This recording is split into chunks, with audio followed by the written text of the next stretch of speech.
बच्चों, आज हम लोग देखेंगे कि हिंदी का सिलेबस क्लास 12 का क्या क्या इसमें आएगा। और ये न्यू सिलेबस है 2026-27 का, मतलब कि जो बच्चे 2026 में पढ़ेंगे और 2027 में एग्ज़ाम देंगे उनके लिए। ठीक है, तो देखिए कैसे आएगा। आपके इसमें 100 अंकों का एक प्रश्न पत्र होगा।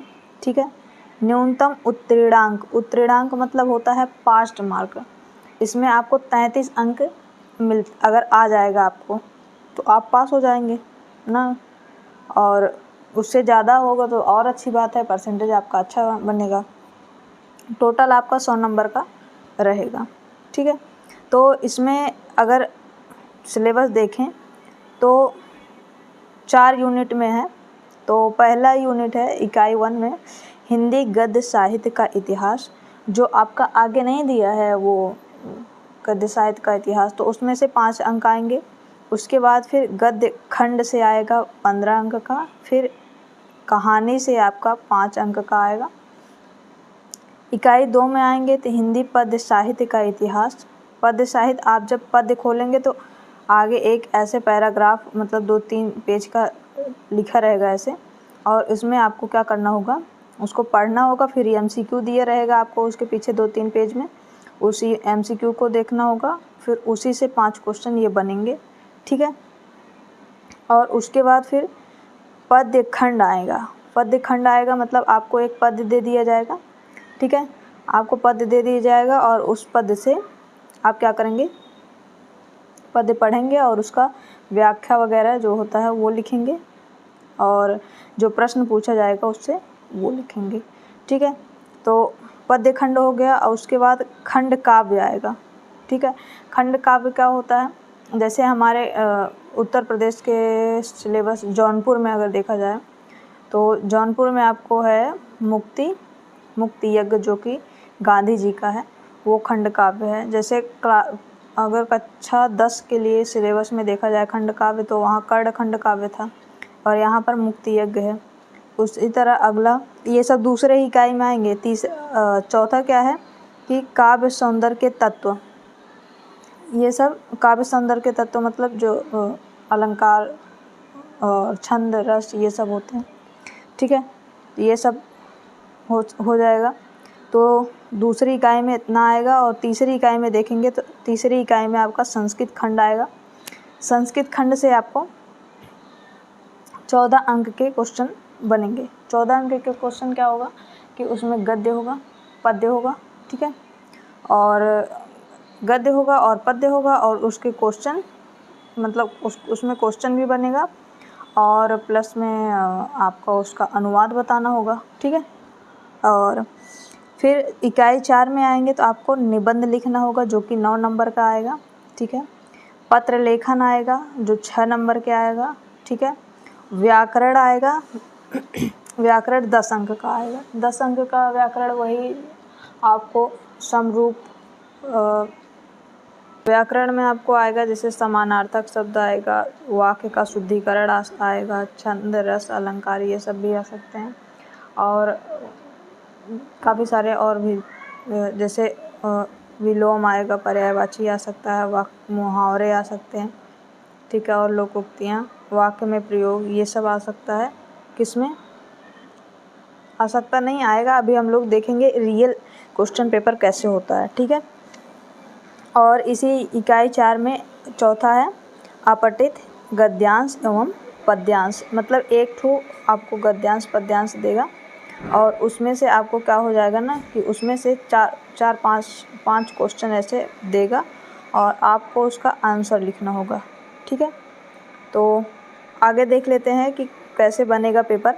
जैसे खंड का जो है, खंड का ये आपको 50 अंक का बनेगा, जिसमें से पहला क्वेश्चन आएगा हिंदी गद्य का विकास, हिंदी गद्य का उद्भव एवं विकास, जैसे शुक्ल युग, शुक्लोत्तर युग, हिंदी गद्य की प्रमुख विधाएं, निबंध, उपन्यास, कहानी, आलोचना इत्यादि जो चीज़ें हैं, कौन लिखा है, कौन सी कृति है। ठीक है, इसका काल कहाँ से कहाँ तक है ये पूछेगा। ठीक है, वो यही सब चीज़ें 5 नंबर में आएगा। ठीक है। दूसरा क्वेश्चन आएगा काव्य साहित्य का विकास, जैसे भारतेंदु युग, द्विवेदी युग, छायावादी, प्रयोगवादी या नई कविताएं इत्यादि। इनमें से 5 क्वेश्चन बनेंगे। ठीक है, तो वो भी 5 नंबर के होंगे।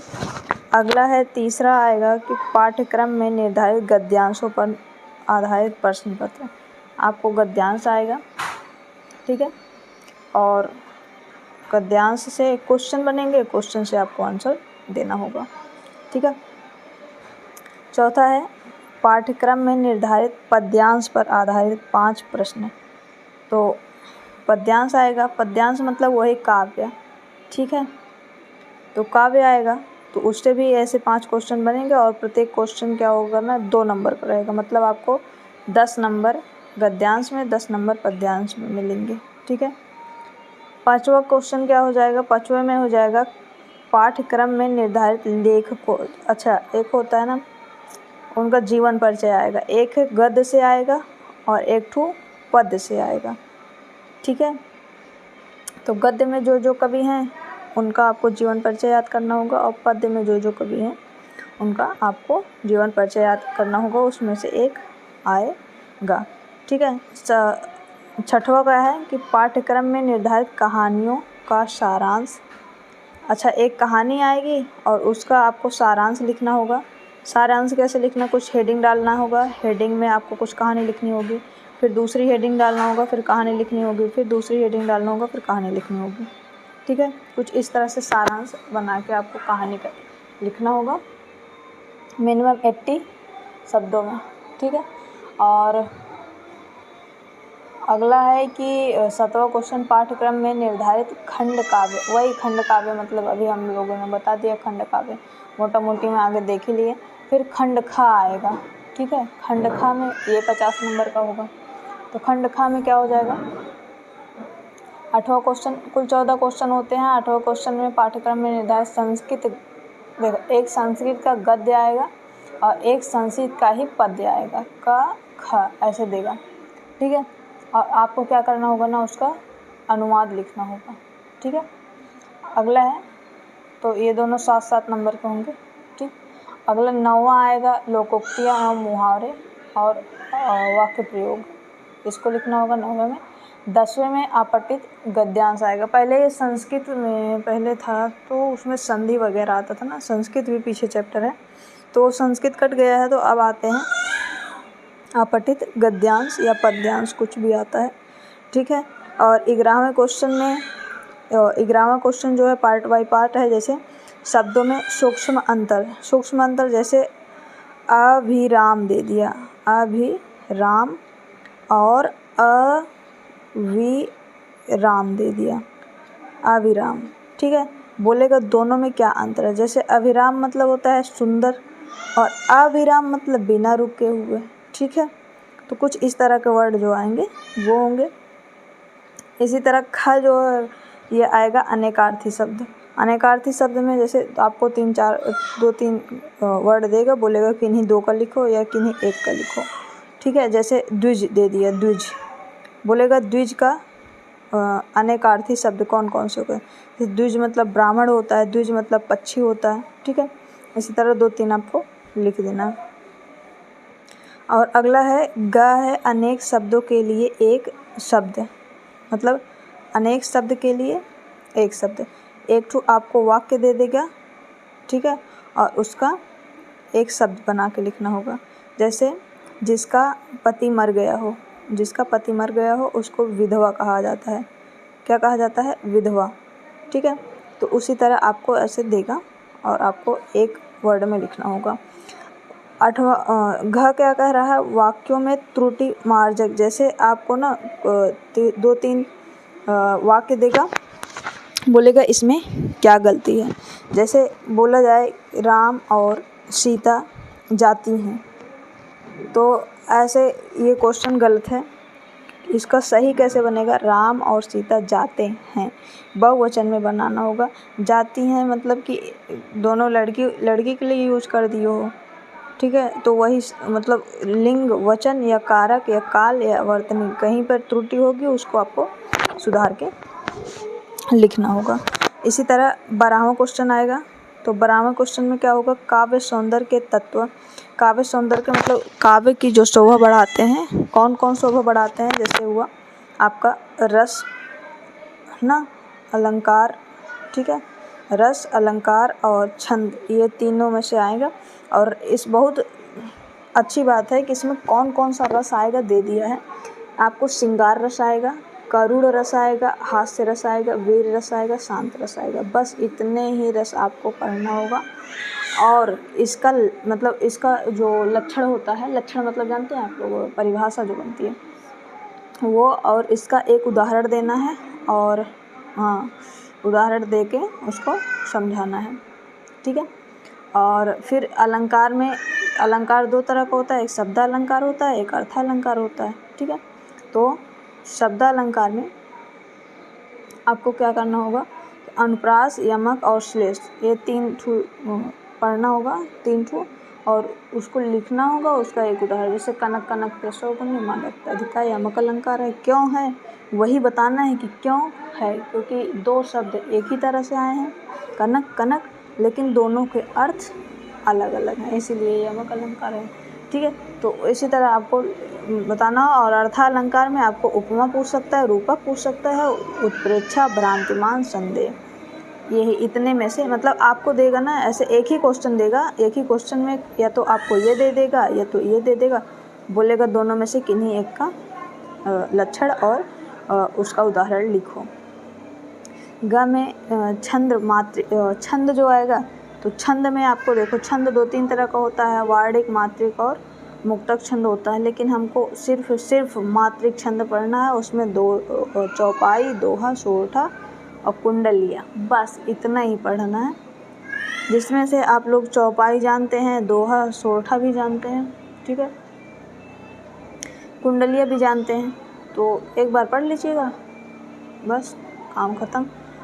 पत्र लेखन आएगा 13वें नंबर पे। तो पत्र लेखन कैसे कैसे किस किस पे आ सकता है, तो देखिए, आपको नियुक्ति आवेदन पत्र पर हो सकता है, कहीं आपका नियुक्ति लगे उस तरह से आवेदन पत्र देना हो, या बैंक के व्यवसाय के लिए ऋण प्राप्त करने पर आवेदन पत्र। बता रहा है कि कैसे कौन कौन सा प्रश्न हम पूछेंगे, ये 1, 2 और तीसरा पूछ सकता है, अपने नगर या गांव की सफाई हेतु संबंधित अधिकारी को प्रार्थना पत्र देना हो। तो वही 3 तरह से आप लोग तैयार कर लीजिएगा, ठीक है।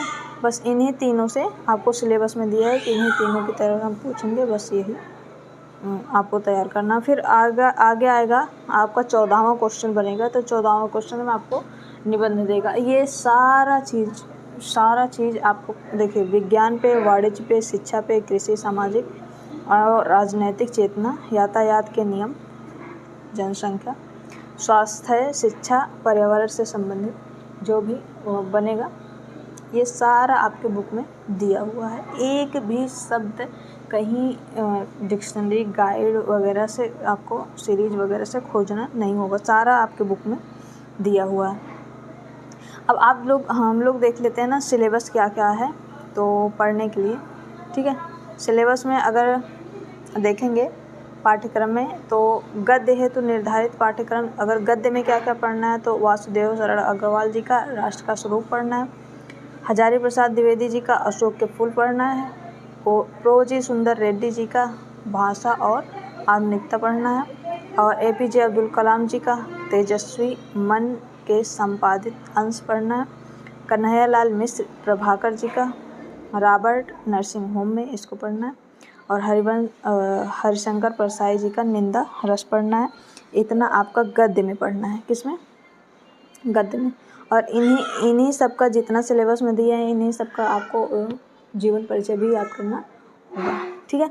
और पद्य में क्या पढ़ना है, देखिए, पद्य में आपको पढ़ना है, पद्य मतलब वही काव्य से कहा जाता है। इसमें अयोध्या सिंह उपाध्याय हरिऔध जी का पवन दूती का पढ़ना है, और जयशंकर मैथिली शरण गुप्त का कैकेयी अनुताप और गीत दोनों पढ़ना है, ठीक है। जयशंकर प्रसाद का श्रद्धा मनु और गीत दोनों पढ़ना है।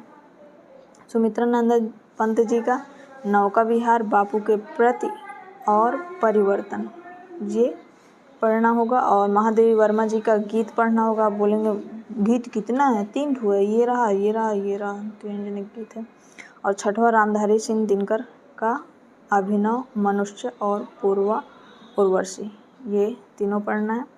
और सच्चिदानंद हीरानंद वात्स्यायन अज्ञे जी का मैंने आहुति बनकर देखा और हिरोशिमा, ये दोनों पढ़ना होगा। ठीक है, तो ये तो इतना पद्य से हो गया। और इनका भी पद्य वाले का भी आपको जीवन परिचय क्या करना होगा, जीवन परिचय याद करना होगा। ठीक है, और फिर खंड काव्य मतलब आएगा कथा साहित्य हेतु।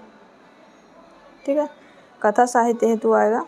तो कथा साहित्य हेतु में आपको क्या पढ़ना होगा, पाठ्यक्रम जैसे जैनेंद्र ने लिखा है ध्रुव यात्रा, आ सकता है, बहुत आता है ये। ठीक है, और फणीश्वर नाथ रेणु का पंचलाइट कहानी आएगा, शिवानी जी का लाठी आएगा, अमरकांत का बहादुर कहानी आएगा। तो इन्हीं चारों कहानी में से किसी एक का आपको सारांश लिखना होगा। उसी तरह अब खंड काव्य आएगा। तो खंड काव्य जैसे अगर देखेंगे तो हमारे यहाँ अगर जौनपुर में देखेंगे तो जौनपुर में सुमित्रा नंदन पंत जी द्वारा लिखा गया है मुक्ति यज्ञ खंड काव्य। तो ये जौनपुर में आएगा। बाकी जिस जिस जिले में जो जो होगा वो जिला आपको दे दिया गया है। यहाँ देखिए कानपुर नगर और जौनपुर, संभल, मुरादाबाद, फैजाबाद, अम्बेडकर नगर, एटा, ललितपुर और कानपुर देहात, अमरोहा, कासगंज, इन सब में मुक्ति यज्ञ आएगा। फिर सत्य की जीत, ये कहाँ कहाँ आएगा, लखनऊ, इटावा, बलिया, बिजनौर, झांसी में आएगा। ठीक है, आगे भी आप लोग देख लीजिए। और ये देखिए तीसरा है रश्मि रथी आएगा। और चौथा आलोक वृत्त, आप लोग जिला अपना अपना देख लीजिएगा। और त्यागपंथी आएगा। और अगला श्रवण कुमार आएगा। जहाँ जहाँ जिस जिले में जो जो होगा वो आप लोग यहाँ से देख सकते हैं। ठीक है, और उसके बाद फिर खंड काव्य के बाद कौन कौन सा मतलब खंड काव्य आएगा। और खंड खा में आपको संस्कृत से क्या क्या पढ़ना है उसको देख लेते हैं। तो संस्कृत में आपको सिलेबस है भोजस्य औदार्यम, आत्मज्ञः एवं सर्वज्ञः, और संस्कृत भाषाया महत्तम, जातक कथा, सुभाषित रत्नानि, महामना मालवीय, पंचशील सिद्धांता।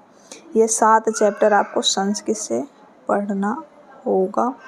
ठीक है, उसके बाद फिर एमसीक्यू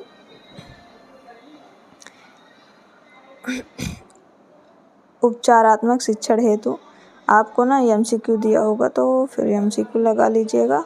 कुछ इसी तरह आपके सिलेबस में जो चीज़ें हैं ना, तो हम आपको पढ़ाएंगे। एक संस्कृत पढ़ा देंगे, संस्कृत, ठीक है, खंडखा का संस्कृत, और एक है आपका पद्य।